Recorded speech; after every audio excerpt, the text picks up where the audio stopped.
सिदरा के वालिदैन बेइंतहा गरीब थे, इंतहाई कसम पुरसी की जिंदगी गुजार रहे थे, मगर जैसे तैसे वो सिदरा की हर ख्वाहिश पूरी कर देते थे। सिदरा खुद इस वक्त नर्सिंग कॉलेज में तालीम हासिल कर रही थी। पूरे कॉलेज में वो वाहिद लड़की थी जिसका बाप रेहड़ी पर समोसे और चने बेचकर उसकी फीस अदा करता था।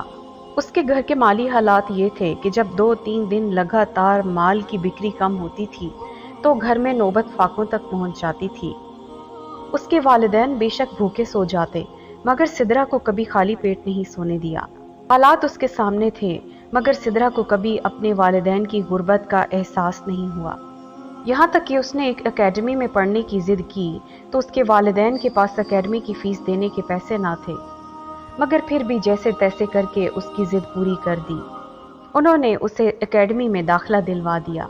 फीस के तौर पर प्रोफेसर के घर सेकेंड टाइम दोनों मियाँ बीवी बतौर मुलाजिम काम करने लगे। जब वो अपनी तालीम के आखिरी साल में थी तो सिदरा को अदील नामी एक लड़के से मोहब्बत हो गई। उसने जब वालिदैन से अदील की बात की तो उन दोनों मियाँ बीवी ने अदील के मोहल्ले में जाके उसकी मालूमात हासिल की। मालूमात लेने के बाद सख्ती से उसको रिजेक्ट कर दिया, मगर सिदरा हमेशा की तरह जिद पर अड़ गई। जब सिदरा के वालिदैन के गुस्से का उस पर कोई असर नहीं हुआ तो उसके माँ बाप ने उसको मोहब्बत से समझाना चाहा, लेकिन वो एक ही बात पर अड़ी थी कि शादी करेगी तो अदील से करेगी। अब उसके वालिदैन बाकायदा मिन्नत समाजत पर उतर आए थे, लेकिन वो अपने जिद से पीछे ना हटी।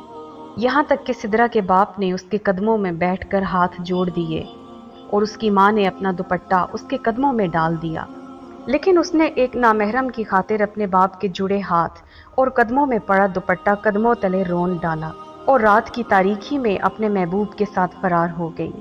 अदील उसको लेकर किसी दोस्त के फ्लैट पर जा पहुंचा। सिदरा का ये कदम उठाने का दुख उसकी माँ बर्दाश्त ना कर सकी और जान से हाथ धो बैठी। उसका बाप करीबी लोगों के उसके किरदार के बारे में बोले गए अल्फाज सुन सुनकर नीम पागल सा हो गया था।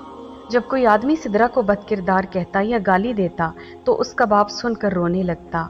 लोग पूछते कि तुम ऐसी औलाद के लिए क्यों रो रहे हो, तो वो कहता कि जब किसी बाप को बेटी के बारे में बदकिरदार होने की गाली दी जाए तो अल्लाह ही जानता है उस बाप के दिल पर क्या गुजरती है।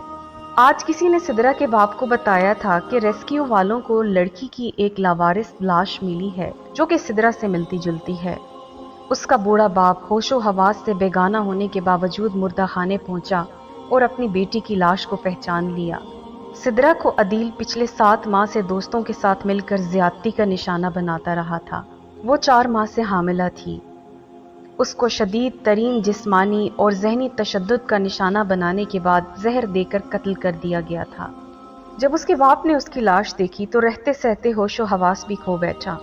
वो उसकी लाश लिए कब्र के पास बैठा था और कहता था कि किसी नामहरम को बेटी की मुर्दा जिस्म को हाथ नहीं लगाने दूंगा, और खुद उस बेचारे में इतनी हिम्मत नहीं थी कि अकेला अपनी बेटी को कब्र में उतार सके। इसी दौरान मजमे में से किसी ने आवाज़ कसी कि जब बेटी जिंदा थी तब इतनी हिफाजत की होती, इतना ध्यान रखा होता तो शायद आज ये जिंदा होती, और अगर बेटी इतनी पाकीज़ा होती तो यूं बिना निकाह के किसी के बिस्तर पर जाती ही क्यों। सिदरा की लाश के सरहाने बैठा उसका बाप ये अल्फाज बर्दाश्त ना कर पाया। वो बेहोश हो चुका था, चाह कर भी अपनी बेटी को कब्र में नहीं उतार सका था। उसको हस्पताल मुंतकिल कर दिया गया था, जबकि बदकिस्मत सिदरा को गैर महरमों ने ही कब्र में उतारा था। दूसरी तरफ जब लोग अस्पताल पहुंचे तो पता चला कि सिदरा का बाप भी हार्ट अटैक की वजह से मौत के मुंह में जा पहुंचा है। यूं सिदरा के एक गलत फैसले ने सिदरा को वालिदैन समेत इंतहाई जिल्लत अमेज मौत के बाद कब्र में पहुंचा दिया था। अगर सिदरा या उसके वालिदैन में से कोई भी बंदा जिंदा होता तो इस बात की ज़रूर तायीद करता कि गैर महरम की मोहब्बत सिर्फ और सिर्फ अजाब है, अजाब के सिवा कुछ नहीं है।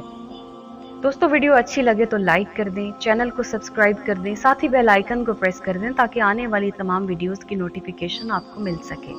अगली वीडियो तक के लिए अल्लाह हाफिज़।